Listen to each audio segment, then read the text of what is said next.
Is my mic live yet? It hasn't turned on yet. Come on, microphone. Here comes the phantom power. Okay, so my mic. Oh, hello. I keep a hat on the mic to keep dust off it and also to make sure that I have a hat accessible. Hi, Robyn. Hi, hello, hi. I'm Amelia. I'm the Amelia one. This is FSP Live. It's going to be Fridays at 4 through March. My pronouns are she, they. Robyn is our mod in the chats. And I had to turn on the phantom power for my mic, and it took a long time. It took longer than I thought it would. But hi, hello. I want to start with the song because I made significant progress on the song. And the way it came to me was I was driving in the car, and I sing in the car because what else are you gonna do in the car? Here's what I've got. Here's what I came up with. This is the you'll see what it's about because I'll be singing it. It goes. Let me just make sure you can hear me. Robyn, can you hear me? Is everything cool? No? Is that a no? We can't hear you? Okay, we can. Yay! Okay, good. Okay, great. Here's the song. It goes. Journalists and government officials don't have the training to interpret hard data. Ironically, meanwhile, academic training doesn't make scientists fluent in social justice. We're writing legislation without the information about the people fully without them. We'll never have precision in any big decision as long as we are talking about not to them. Who can we trust? How do we know what's right? Listen to the people who have lived the experience. Believe that their stories are valid and true. Listen to the people who have lived the experience. Understand their stories are valid and true. 'Cause journalists and government officials don't have the training to interpret hard data. Ironically, meanwhile, academic training doesn't make scientists fluent in social justice. So the new part was that we're writing legislation without the information about the people fully without them. We'll never have precision in any big decision as long as we are talking about not to them. Who can we trust? I feel pretty good about that. And I sent Emily a voice memo in my car. Oh, stuck in your head. Stuck in your head is a sign of effective songwriting. It means it's catchy enough. Thanks, Emily, for letting us know that you can hear me. I think we did it. It didn't end up being like before. I felt like the journalists and government officials was the part of the song that like was a good beginning and ending. Okay, about but not to them, that's a good like rhetorical point, Emily, but song-wise, about not to them is it takes a little bit more thought to figure out what that sentence is about, but in terms of song lyrics, that's an okay thing, I think. If I were writing it in an article or a thing that I wanted to make clarity my number one priority, I would say about but not to them, but in the song, I'm going to say about not to them and make people think about what does that sentence mean? Because that's okay, I think, in songs. The COVIDs are... Hi, Christine. It's nice to see you back. The COVIDs is bad. I still have the cough. I'm still really fatigued, but obviously I'm better. I have more energy than I used to. I mean, more energy than last week, for show. So I want to answer some questions that were that have been sent to us about a couple of different episodes. Thank you. Yes, my voice is a little better. I haven't been coughing as much. It does take time to heal. We got a reference from a listener named Susan about the Hope episode, especially about the general dislike of Emily Dickinson. And she sent a poem that was shared with her in 2024. It's called Hope is Not a Bird, Emily. It's a Sewer Rat. And it's by Caitlin Seda. Seda? Seda?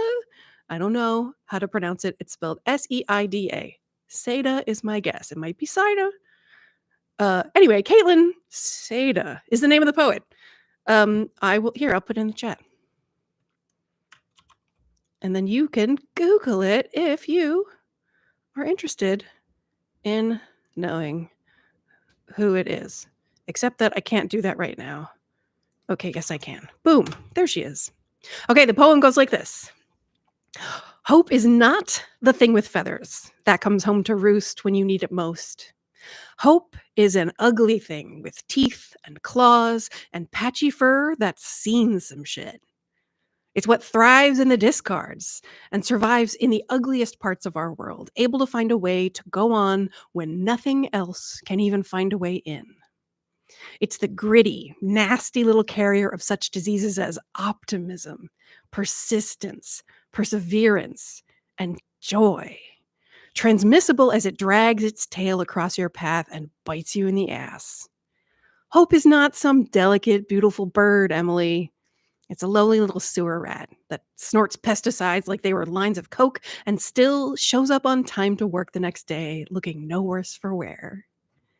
I think that's a fantastic image and way more accurate than Emily Dickinson's description. I also like that she keeps addressing Emily, and it makes me feel like she's talking to Emily. Yeah.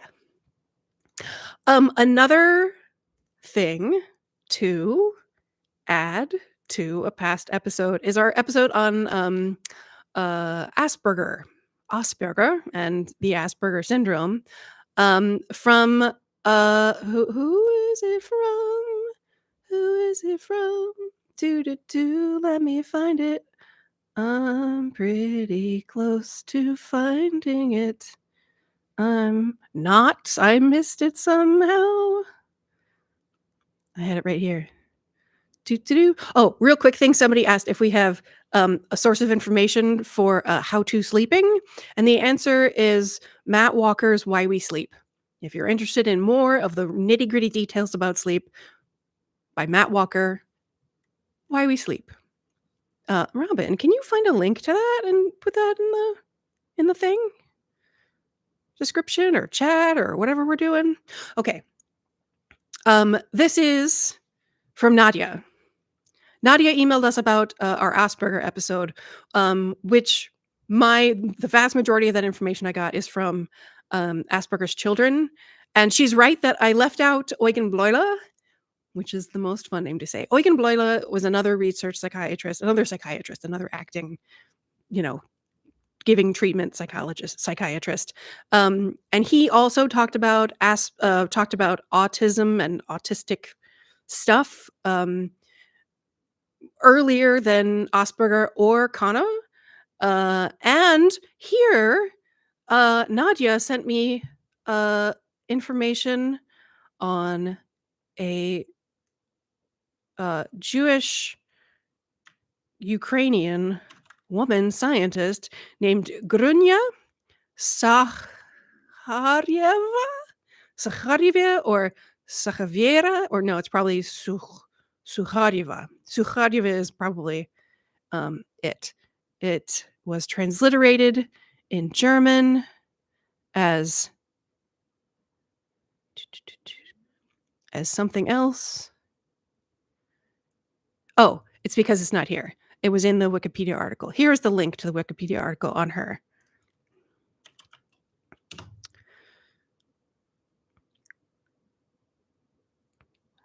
Emily's poetic contribution is Hope drinks vodka from a travel mug on your work desk. Pardon me so very much. Anyway, that's great information. She, this Sukhareva, how I'm going to pronounce it, because they don't have a phonetic transliteration, and they don't even have it in Cyrillic on her Wikipedia article. So, mm. Anyway, her diagnosis of autistic psychopathy happened in 1926. It was translated into German in 1928, according to Wikipedia. And for sure, uh, Asperger had read her work and knew about her work and did not cite it. And the theory is that he was an anti Semite and didn't want to cite the work of a Jewish person. We also know that he was a misogynist, so he probably also didn't want to cite the work of a woman. Um, as we know, both Jews and women psychiatrists were run out of the hospital um, unless they were really in line with the like eugenics program that was going on, which, you know, a lot of people weren't, but they weren't the ones who stayed and did this work. So thanks, Nadia, for pointing that out. She says that Asperger's Children is a great book, is very good, but the only thing missing was the mention of Sukharyeva. She was a pioneer of her time in many things and should totally be remembered. And I agree. I'm so glad that you let us know about that. I love to learn new things about stuff that I'm fixated on. Cool. And another, okay. I also want to talk about 3 things at the same time. Maybe 4 things at the same time. We got an email from Jill, who has an acquired brain injury that kind of requires her to mask the same way that autistic people do, and was in a legal settlement for the brain injury and lost because she presented too well before a judge. Yeah, that's that sucks. Masking is a survival strategy. It's a way to appear to be a part of a community and to keep you safe because you belong and you fit and you conform to people's expectations. Um, but it can also be a thing that prevents you from getting help. Uh, my story about that is when I burned my hand in like 2015. Um, I washed, I cleaned it, I put like ointment on it and I wrapped it. And then the next morning I woke up and it still was like really painful. It had a big blister on it. It was gross. But I went to urgent care and, you know, when I'm sitting in the thing, doctor comes in, he unwraps my hand and he goes, "That's a second-degree burn." And I'm like, "Yeah, it hurts like hell." And he was like, didn't understand that he couldn't tell that I was in pain because I was masking, because a lot of, you know, people who are raised feminine learn to mask their pain because they're not supposed to have needs, and we have so much pain. People who menstruate have a lot of pain that we just like go about our business and don't react to the really horrible sensation that's going on inside our body because we've learned that it's not a dangerous sensation. So we just like live with it. And people don't even know that we're having a horrible experience while we're just like taking care of business. Um, so this moment of me going, "Yeah, it hurts like hell," that's when masking comes between you and your access to help. It's another reason why it's a good idea to know how and when to unmask. And we talked about some resources about how to do that last time, or maybe the first time, in the first FSP Live, um, back on February 21st. Uh, uh, and speaking of access to help, last week, Emily was like, "Hey, Amelia, how do I deal with the stress when I'm, you know, chronically ill and disabled?" And someone else asked, uh, I have this difficult work situation and I'm doing all these things. And I started with, well, let's first acknowledge that what you're doing is really hard. And I was going to talk about goals and I got distracted. And then I was going to talk about what you really need is help when it comes to situations where you are doing everything you possibly can and you're still feeling overwhelmed and exhausted. and feeling like there's more you should be doing. The cure for burnout is all of us caring for each other. So it's not just about here's more things you can try to do, but when it comes down to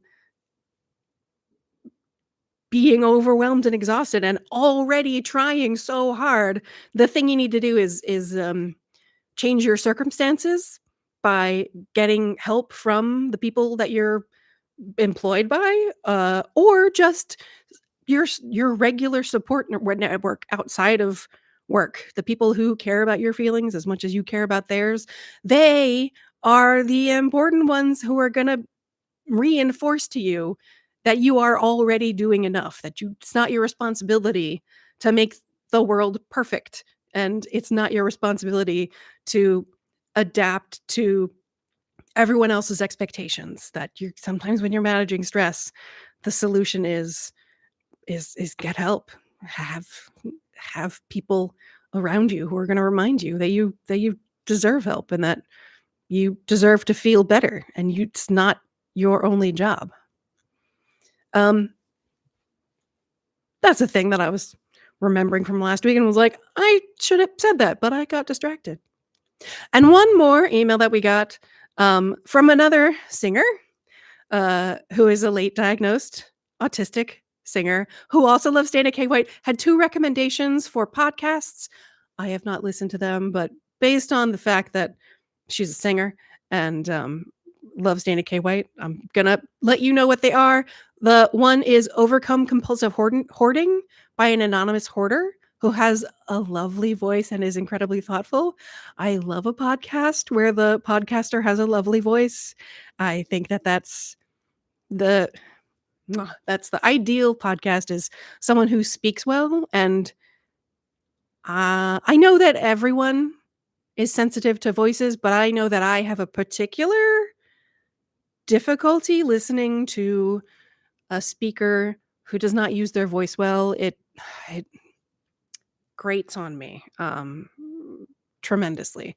It's an empathetic response because I feel like just through the physical manifestation of empathy, when someone else speaks, your vocal folds try to reproduce the sounds that they're making just unconsciously. They just do that. We've seen it. We've recorded it on video. Like you stick a camera down somebody's throat and you can see someone else is talking, but non-speaker vocal folds are vibrating. So when your voice tries to reproduce the sounds of someone who is not using their voice well, it can make you physically uncomfortable. And if you're like me and you're not aware of when things happen inside your body, you just get like cranky and uncomfortable. That's uh, that's uh, that's what's going on. Is you're probably, you know, you send an email and go, that speaker shouldn't use vocal fry, and then people call you a misogynist and like the population level misogyny that is the trend of people who want to send nasty emails about women using vocal fry, whereas men who use vocal fry don't get these comments. Yep, that's true. But also because of the anatomy of the larynx of people who don't get that big rush of testosterone in puberty. If you didn't get that like big flush of testosterone in puberty where your larynx gets proportionally much larger, then the structure of your larynx means that you are going to have access to a lot more vocal fry than the person who got that big whoosh of testosterone in puberty and their larynx got much bigger proportionally. Just the physical structure of the larynx means that some people have access to more vocal fry, and those people tend to be women. Anyway, um, the podcast was called Overcome Compulsive Hoarding, and a beautiful voice is a great a great reason to listen to a podcast. Um, yeah. And then she says, I assume Ren is on your radar. Hi, Ren. Is that a podcast? This Abby, the late diagnosed autistic singer who also loves Dana K. White, says, I assume Hi, Ren is on your radar. It is not. I don't know what that is. So if people have responses to, oh, yeah, hi, Ren. Oh, yeah, okay. Emily's latest book, Come Together, recently won an Audie, It's a award for audiobooks. And I'm going to take a lot of credit because I composed music for the did you use the music or no? Did the music end up being in there? Cuz should I feel good about this or can I brag slightly? Yes, okay. So I get to claim a little bit of just a little bit of credit cuz you know you have a you have a fancy audiobook when you have custom music for your book. Thanks, Christine. Our voices are very similar. And Rich illustrated it. So Rich also gets to claim look, when you've got illustrations and original music, like you didn't just download a file from like a public domain music thing, like that's what most of the music in audiobooks is. But your music was composed and, you know, produced by moi. Congratulations, it's a big deal. It's awesome. It's a major award. It's fragile. Uh, Christine, we have been told by a friend of mine that our voices are so similar that it's hard to keep track of the conversation. Um, and like who's talking to who and which side of the conversation is going on, but there's not much we can do about that.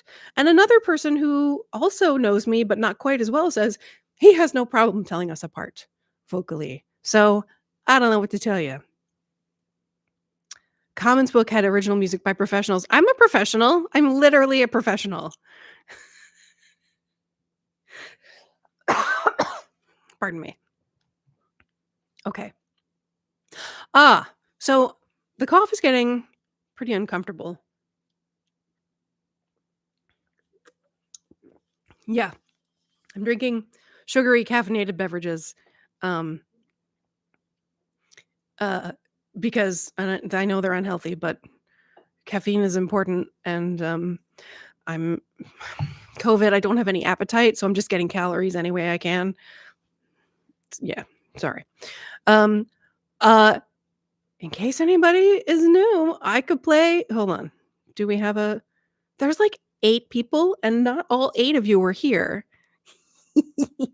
when I first started. So I'm going to play the song again that I was working on last week that I was looking for something to like explain the context of what I was trying to say.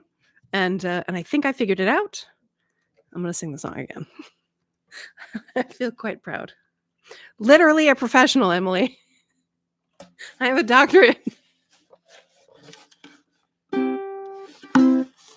Okay, the song. Ugh, this is annoying. I know that it's in front of my face, but whatever. Journalists and government officials don't have the training to interpret hard data. Ironically, meanwhile, academic training doesn't make scientists fluent in social justice. We're writing legislation without the information about the people fully without them. We'll never have precision in any big decision as long as we are talking about not to them. Who can we trust? How do we know what's right? Listen to the people who have lived the experience. Believe that their stories are valid and true. Listen to the people who have lived the experience. Understand their stories are valid and true. 'Cause journalists and government officials don't have the training to interpret hard data. Ironically, meanwhile, academic training doesn't make scientists fluent in social justice. I think you can figure out what that song is about without needing explanation before or after. If you feel like that's not true, let me know so I can clarify it some more. Thanks, Robyn. Oh, okay. Oh, you are definitely by Emily, but you're also definitely framed with as much professionalism as common, for sure. You're totally in the same league. And then you won. So clearly you're actually in a higher league. Maybe. Okay. The rock in my chest that is the COVID lung situation is not getting any better. It feels worse. So I'm gonna call this the end of this live. Hopefully next week I will have more breath and more air. Um, and I'll answer more questions and maybe I'll sing other songs because I'll have more breath to do that. I have a whole lot of songs about almost every topic in burnout. And I haven't sung all of them in public. Yeah, in the meantime, if you have a question that you want me to talk about or answer here, then email. Robyn has put the email address in the chat. And thank you so much for being here. I'm happy to be a person in the world with you. So I'll see you next week. Bye. Bye. Bye. Bye. Bye.